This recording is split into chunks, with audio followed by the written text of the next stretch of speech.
श्रीलक्ष्मी श्रीमहालक्ष्मी क्षीरसागर कन्यका उत्तिष्ठ हरिसम्प्रीते भक्तानां भाग्यदायिनी।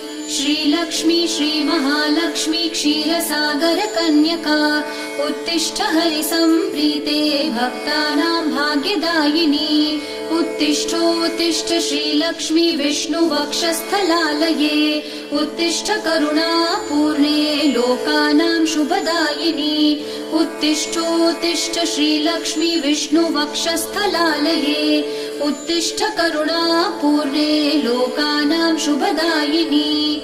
श्रीपद्ममध्यवसिते वरपद्मनेत्रे श्रीपद्महस्तचिरपूजित पद्मपादे श्रीपद्मजात जननी शुभपद्मवक्त्रे श्रीलक्ष्मी भक्तवरदे तव सुप्रभातम्।